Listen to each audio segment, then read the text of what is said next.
ಓಂ ಜ್ಞಾನಾನಂದಮಯಂ ದೇವಂ ನಿರ್ಮಲಾ ಸ್ಫಟಿಕಾಕೃತಿಂ ಆಧಾರಾಂ ಸರ್ವವಿದ್ಯಾನಾಂ ಅಯಗ್ರೀವಾಮುಪಾಸ್ವವೇ. ಓಂ ನಮೋ ಭಗವತೆ ವಾಸುದೇವಾಯ ನಮಃ.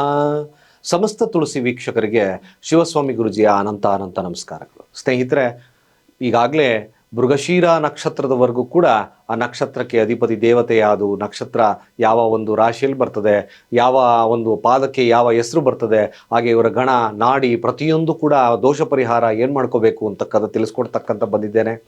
ಇವತ್ತಿನ ದಿನದ ಸಂಚಿಕೆಯಲ್ಲಿ ಆರಿದ್ರಾ ನಕ್ಷತ್ರದ ಇಡೀ ಜನ್ಮದ ಒಂದು ವೃತ್ತಾಂತವನ್ನು ತಿಳಿಸ್ಕೊಡ್ತಕ್ಕಂಥ ಕೆಲಸ ಮಾಡ್ತಿದ್ದೇನೆ. ಯಾವ ದೋಷವನ್ನು ಬರುತ್ತೆ, ಯಾವ ಒಂದು ಸಮಸ್ಯೆ ನಿಮ್ಮ ಜೀವನದಲ್ಲಿ ಕಾಡುತ್ತೆ, ಹಾಗೆ ನೀವು ಯಾವ ಒಂದು ರಾಶಿ ಒಂದು ನಕ್ಷತ್ರದಲ್ಲಿ ಪಾದದಲ್ಲಿ ಹುಟ್ಟಿದ್ದೀರಿ, ಯಾವ ನಕ್ಷತ್ರ ಗಣ ಯಾವುದು, ಮದುವೆ ವಿಚಾರ, ಪ್ರತಿಯೊಂದು ವಿಚಾರಗಳನ್ನು ನಿಮ್ಮ ಮುಂದೆ ನಾನು ತಿಳಿಸ್ಕೊಡ್ತೇನೆ. ಆರಿದ್ರಾ ನಕ್ಷತ್ರ ಬರ್ತಕ್ಕಂಥದ್ದು ಮಿಥುನ ರಾಶಿಯಲ್ಲಿ ಬರುತ್ತೆ. ಆರಿದ್ರಾ ನಕ್ಷತ್ರಕ್ಕೆ ಅಧಿಪತಿ ಬಂದು ರಾಹು. ಯಾರ್ಯಾರು ಆರಿದ್ರಾ ನಕ್ಷತ್ರದಲ್ಲಿ ಹುಟ್ಟಿದ್ದೀರೋ ರಾಹು ದಶದಿಂದ ಇವರ ಜೀವನ ಪ್ರಾರಂಭ, ತದನಂತರ ಗುರುದಶ, ತದನಂತರ ಶನಿ ದಶ.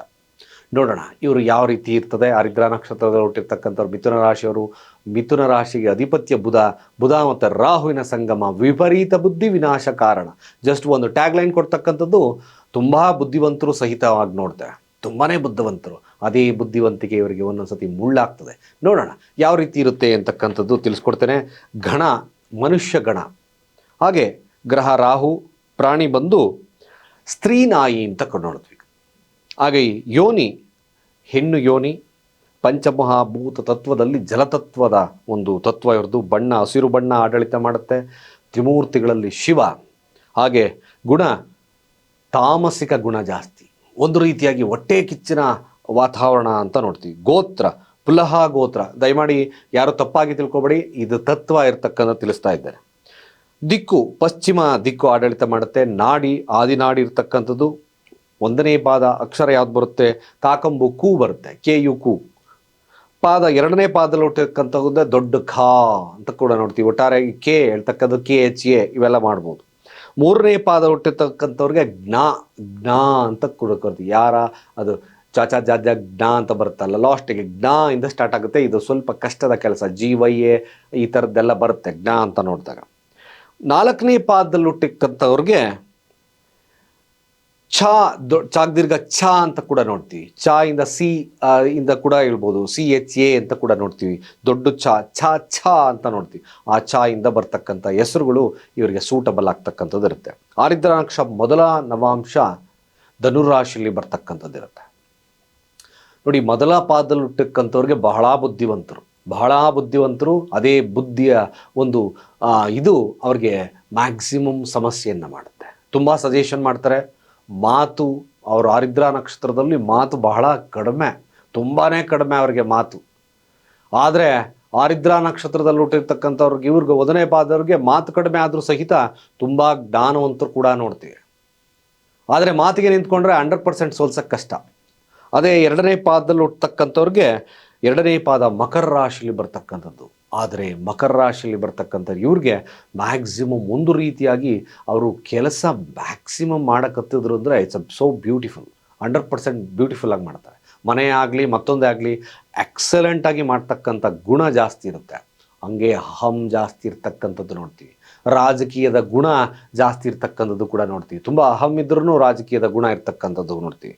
ಅದೇ ರೀತಿಯಾಗಿ ಮೂರನೇ ಪಾದದಲ್ಲಿ ಹುಟ್ಟತಕ್ಕಂಥವ್ರಿಗೆ ಔದಾರ್ಯವಾಗಿರ್ತಕ್ಕಂಥ ಗುಣ. ಬೇಗ ಕರಗ್ಬಿಡ್ತಾರೆ ಯಾರನ್ನ ನೋಡಿದ್ರೆ, ಯಾರನ್ನ ತಪ್ಪು ಅಯ್ಯೋ ಅಂತಕ್ಕಂಥವ್ರು ನೋಡಿದ್ರೆ ಒಂದು ರೀತಿಯಾಗಿ ಬೇಗ ಕರಗ್ತಕ್ಕಂಥದ್ದು ಇರುತ್ತೆ.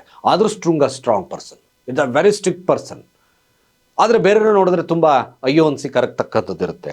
ಅದೇ ನಾಲ್ಕನೇ ಪಾದದಲ್ಲಿ ಹುಟ್ಟತಕ್ಕಂಥವ್ರಿಗೆ ಖಂಡಿತವಾಗಿ ಇವರು ಒಂದು ರೀತಿಯಾಗಿ ಸಮಾಜ ಸೇವಕರಾಗಿ ಹುಟ್ಟತಕ್ಕಂಥದ್ದು ನಾವು ನೋಡ್ತೀವಿ. ಯಾರು ಆರಿದ್ರಾ ನಕ್ಷತ್ರ ನಾಲ್ಕನೇ ಪಾದದಲ್ಲಿ ಹುಟ್ಟಿದ್ದಾರೋ ಖಂಡಿತವಾಗಿ ಸಮಾಜ ಸೇವೆಯನ್ನು ಮಾಡ್ತಕ್ಕಂಥದ್ದು ಅವರ ಜಾತಕದಲ್ಲಿದೆ. ಜೊತೆಗೆ ಇವರು ಸ್ವಲ್ಪ ಡಾಕ್ಟರ್ ವೃತ್ತಿ, ನರ್ಸಿಂಗ್ ಕ್ಷೇತ್ರಗಳಾಗಿರ್ಬೋದು, ಕ್ರಿಯೇಟಿವ್ ಕ್ಷೇತ್ರಗಳಾಗಿರ್ಬೋದು, ಬ್ಯಾಂಕಿಂಗ್ ಕ್ಷೇತ್ರಗಳಾಗಿರ್ಬೋದು, ಹಾಗೆ ಮ್ಯಾಕ್ಸಿಮಮ್ ಇವರು ರಿಸರ್ಚ್ ರಿಲೇಟೆಡ್ ಕೆಲಸಗಳಾಗಿರ್ಬೋದು, ಪ್ರಾಧ್ಯಾಪಕರಾಗಿರ್ಬೋದು, ಈ ಒಂದು ವೃತ್ತಿಗಳಲ್ಲಿ ಚೇತವಾಗಿ ಇವರಿಗೆ ಪ್ರಯೋಜನ ಜಾಸ್ತಿ. ಟೀಚಿಂಗ್ ಫೀಲ್ಡ್ ಸ್ವಲ್ಪ ಮಟ್ಟಿಗೆ ಇವರಿಗೆ ಕೈ ಹಿಡಿತಕ್ಕಂಥದ್ದಿರುತ್ತೆ. ಆರಿದ್ರಾ ನಕ್ಷತ್ರ ರಾಹುವಿನ ನಕ್ಷತ್ರ, ಬುದ್ಧಿನೂ ಅಷ್ಟೇ. ಒಂದು ವಿಷಯ ತಿಳ್ಕೊಳ್ಳಿ, ಯಾರ್ಯಾರು ಆರಿದ್ರ ನಕ್ಷತ್ರ ಯಾವುದು, ಶಿವನ ಕಣ್ಣೀರು ಅಂತ ಕೂಡ ಕರಿತೀವಿ. ಯಾವಾಗ ಆರಿದ್ರ ಮಳೆ ಪ್ರಾರಂಭ, ತುಂಬ ವೆಟ್ ನಕ್ಷತ್ರ, ತೇವಾಂಶ ಇರ್ತಕ್ಕಂಥ ನಕ್ಷತ್ರ ಕೂಡ ಆಗುತ್ತೆ. ಇದೇ ನೋಡಿ, ತತ್ವ ಕೂಡ ಜಲತತ್ವ.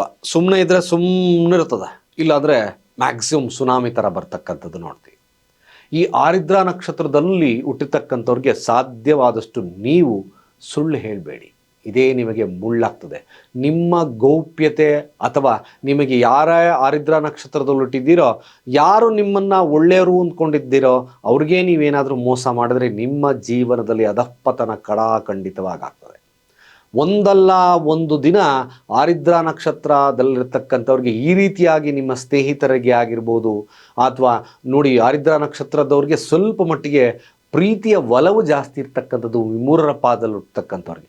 ಅದೇ ಪ್ರೀತಿ, ತುಂಬ ಪ್ರೀತಿ ಮಾಡ್ತೀರಿ, ಆ ಪ್ರೀತಿ ಮಾಡ್ತಕ್ಕಂಥವ್ರಿಗೆ ಪ್ರೀತಿ ಮತ್ತೆ ಮೋಸ ಮಾಡ್ತಕ್ಕಂಥ ಗುಣನೂ ಜಾಸ್ತಿ ಬರ್ತದೆ ನಿಮ್ಮಲ್ಲಿ. ಮ್ಯಾಕ್ಸಿಮಮ್ ಈ ಮೋಸದಿಂದ ನಿಮಗೆ ಸಮಸ್ಯೆ ಜಾಸ್ತಿ ಆಗ್ತದೆ.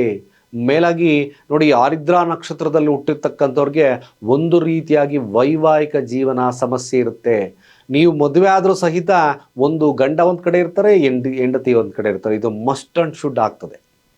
ಇದಕ್ಕೆ ಮ್ಯಾಕ್ಸಿಮಮ್ ದೋಷ ಯಾವ್ದು ಕಾಡ್ತದೆ, ಶುಕ್ರನ ದೋಷ ಕಾಡ್ತಕ್ಕಂಥದ್ದು ನಾವು ನೋಡ್ತೀವಿ. ಯಾರ್ಯಾರು ಮಿಥುನ ರಾಶಿ ಆರಿದ್ರ ನಕ್ಷತ್ರದಲ್ಲಿ ಹುಟ್ಟಿದ್ದೀರೋ, ಶುಕ್ರನ ದೋಷ ಮದುವೆಯಲ್ಲಿ ವಿಳಂಬತೆ ತೋರಿಸ್ತದೆ. 30, 31, 32 ವರ್ಷ ಆದರೂ ಮದುವೆ ಆಗೋದಿಲ್ಲ. ಈ ಶುಕ್ರನ ದೋಷಕ್ಕೆ ಹಾಗೆ ಪರಿಹಾರಗಳಾದರೂ ಏನು ಮಾಡ್ಕೋಬೇಕು? ಭಾಳ ಸರಳವಾಗಿ ನೋಡಿ, ಶಿವನ ದೇವಸ್ಥಾನಕ್ಕೆ ಸೋಮವಾರಗಳೊಂದು ಜಲಾಭಿಷೇಕವನ್ನು ಮಾಡಿಸ್ತಕ್ಕಂಥ ಕೆಲಸ ಮಾಡಿ. ನೀವು ಯಾರಿಗಾದರೂ ಬಹಳಷ್ಟು ಈ ದೇವಸ್ಥಾನಗಳಲ್ಲಿ ಏನಾದರೂ ದಾಸೋಹಗಳಿದ್ದಾಗ ನೀರನ್ನು ಸ್ಪಾನ್ಸರ್ ಮಾಡ್ತಕ್ಕಂಥ ಕೆಲಸ ಮಾಡಿ. ಜೊತೆಗೆ ಶಿವನ ದೇವಸ್ಥಾನವನ್ನು ಭೇಟಿ ಮಾಡ್ತಕ್ಕಂಥ ಕೆಲಸ ಮಾಡಿ. ನಿಜವಾಗ್ಲೂ ನಿಮ್ಮಲ್ಲಿ ಅತ್ಯಧಿಕವಾಗಿರ್ತಕ್ಕಂಥ ಸಮಸ್ಯೆಗಳು ದೂರ ಆಗ್ಬಿಡುತ್ತೆ ಈ ರೀತಿಯಾಗಿ ಮಾಡಿದಾಗ. ವಿಶೇಷವಾಗಿರ್ತಕ್ಕಂಥ ದೇವಾಲಯ ಕುಂಭಕೋಣಂ ಹತ್ರ ಇರ್ತಕ್ಕಂಥದ್ದು ಕುಂಜನೂರು ಅಂತ ಬರ್ತದೆ. ಅಲ್ಲಿ ಈ ಒಂದು ದೇವಸ್ಥಾನ ಇದೆ. ಆದಷ್ಟು ಕೂಡ ಅಗ್ನೀಶ್ವರ್ ದೇವಾಲಯ ಅಂತ ನೋಡಿದ್ವಿ, ಅಲ್ಲಿ ಭೇಟಿ ಮಾಡೋದ್ರಿಂದ ಆರಿದ್ರ ನಕ್ಷತ್ರದವರ ದೋಷ ಪರಿಹಾರ ಆಗುತ್ತೆ ಅಂತ ಶಾಸ್ತ್ರ ಹೇಳುತ್ತೆ. ನಿಜವಾಗ್ಲೂ ಆ ದೇವಸ್ಥಾನವನ್ನು ಭೇಟಿ ಮಾಡಿ. ಸಾಧ್ಯವಾದರೆ ಅಡ್ರೆಸ್ ನೋಡಲಿ, ಕುಂಭಕೋಣಂ ಹತ್ರ ಕುಂಜನೂರು ಗ್ರಾಮ ಅಗ್ನೀಶ್ವರರ ದೇವಾಲಯ ಅಂತ ಕೂಡ ನೋಡಿದ್ವಿ. ಕುಂಭಕೋಣಂ ಹತ್ರ ಕುಂಜನೂರು ಅಂತ ಟೈಪ್ ಮಾಡಿ, ಮ್ಯಾಕ್ಸಿಮಮ್ ನಿಮಗೆ ತೋರಿಸ್ತದೆ ಗೂಗಲಲ್ಲಿ. ಯಾವಾಗಾದರೂ ಆ ದೇವಸ್ಥಾನವನ್ನು ಭೇಟಿ ಮಾಡ್ತಾ ಇರಿ, ಮ್ಯಾಕ್ಸಿಮಮ್ ಈ ದೋಷ ಪರಿಹಾರ ಆಗುತ್ತೆ. ಒಂದು ವಿಶೇಷವಾಗಿ ನೀವು, ನಾನು ಮತ್ತೆ ಆರಿದ್ರ ನಕ್ಷತ್ರ ಯಾವಾಗಲೂ ಹೇಳ್ತಲೇ ಇರ್ತೀನಿ ನಾನು, ಅಹಂ ಕಡಿಮೆ ಮಾಡ್ಕೊಳ್ಳಿ, ಮೋಸ ಮಾಡ್ತಕ್ಕಂಥ ವೃತ್ತಿ ಕಡಿಮೆ ಮಾಡ್ಕೊಳ್ಳಿ. ನಿಮ್ಮ ನಂಬಿದವರಿಗೆ 100% ಮೋಸ ಮಾಡಬೇಡಿ. ಇದು ನಿಮಗೆ ಸಮಸ್ಯೆ. ಯಾಕಂದರೆ ನೋಡಿ, ನಾವು ಅವ್ರಿಗೆ ಮ್ಯಾಕ್ಸಿಮಮ್ ಪ್ರಾಣಿ, ಯಾವ ಪ್ರಾಣಿ ಕೊಟ್ಟಿದ್ದಾರೆ? ಸ್ತ್ರೀನಾಯಿ ಅಂತ ನೋಡಿದ್ವಿ. ಚಂಚಲವಾಗಿರ್ತಕ್ಕಂಥ ಮನಸ್ಸು. ಇಲ್ಲಿ ದುಸ್ವಭಾವ ರಾಶಿಯಲ್ಲಿರೋದ್ರಿಂದ ಚಂಚಲತೆ ಜಾಸ್ತಿ ಸಿಕ್ಬಿಡುತ್ತೆ. ನೀವು ಈ ರೀತಿಯಾದಂಥ ಸಮಸ್ಯೆಗಳಿಂದ ಬಳಲ್ತಿದ್ರೆ ಈ ಕೂಡಲೇ ನಿಮ್ಮ ಗುಣವನ್ನು ಸರಿ ಮಾಡ್ಕೊಳ್ಳಿ. ಮ್ಯಾಕ್ಸಿಮಮ್ ಇವೆಲ್ಲ ಗುಡ್ ಇನ್ಫಾರ್ಮೇಷನ್. ನಿಮ್ಮ ಹಣೆ ಬಾರ ಬದಲಾದರೆ ನಿಮ್ಮ ಜೀವನನೇ ಬದಲಾಗುತ್ತಲ್ವ. ನಮಗೇನಪ್ಪ ಬೇಕು? ಸುಖಮಯವಾಗಿರ್ತಕ್ಕಂಥ ಜೀವನ ಅಲ್ವಾ? ಇದನ್ನು ಮೊದಲೇ ತಿಳ್ಕೊಳ್ಳಿ. ನಿಮಗೆ ಈ ರೀತಿ ಇದ್ದಂಥ ನನಗೆ ನ್ಯೂನತೆ ಇದೆ, ನನ್ನಲ್ಲಿ ನಾನು ಸರಿ ಮಾಡ್ಕೊಳ್ತೀನಿ ಅಂತಕ್ಕಂಥ ನಿಮ್ಮಲ್ಲಿ ಮನೋಭಾವ ಬಂತ, ಮ್ಯಾಕ್ಸಿಮಮ್ ಎವ್ರಿಥಿಂಗ್ ಇಸ್ ಕ್ಲಿಯರ್ ಅಲ್ವಾ? ಅದನ್ನೇ ಮಾಡಬೇಕಾಗಿರತಕ್ಕಂಥದ್ದು. ಶಾಸ್ತ್ರ ಇದನ್ನು ಹೇಳೋದು. ಯಾರ್ಯಾರಿಗೆ ಈ ರೀತಿಯಾದಂಥ ದೋಷಗಳು ಯಾಕಪ್ಪ ಕೊಟ್ಟರು ಅಂದರೆ, ಈ ನ್ಯೂನತೆಗಳಿರುತ್ತೆ ನಿಮಗೆ, ಅದನ್ನು ಸರಿ ಮಾಡ್ಕೊಳ್ಳಿ. ಮ್ಯಾಕ್ಸಿಮಮ್ ಈ ರೀತಿಯಾದಂಥ ಪರಿಹಾರಗಳಿಂದ ನಿಮಗೆ ಜೀವನದಲ್ಲಿ ಸುಖ, ಶಾಂತಿ, ಸಮೃದ್ಧಿ ಸಿಗೋದಿಲ್ವಾ? This is the fact of astrology. ಇದನ್ನು ತಿಳ್ಕೊಳ್ಳಿ. ಯಾವುದೋ ಪೂಜೆ ಪುನಸ್ಕಾರಗಳಿಗೂ ಓಕೆ, ಬಟ್ ಎಲ್ಲದೂ ಹೋಮ ಹವನಗಳಿಂದ ಸರಿ ಮಾಡೋಂಗಿದ್ರೆ ಬ್ಯೂಟಿಫುಲ್ ಆಗಿರ್ಬೋದಲ್ವ ಎಲ್ಲರೂ ಕೂಡ. Not like that. ಇದು ಅಸ್ಟ್ರಾಲಜಿ. ಯಾರು ನಮ್ಮ ಚಾನಲ್ ಸಬ್ಸ್ಕ್ರೈಬ್ ಆಗಿಲ್ಲ, ಕೂಡಲೇ ಸಬ್ಸ್ಕ್ರೈಬ್ ಆಗಿ ನಿಮ್ಮ ಅನಿಸಿಕೆ ಅಭಿಪ್ರಾಯಗಳನ್ನು ಖಂಡಿತ ಕಾಮೆಂಟ್ ಮಾಡಿ ಅಂತ ಹೇಳ್ತಾ, ಸರ್ವೇ ಜನ ಸುಖಿನೋ ಭವಂತು.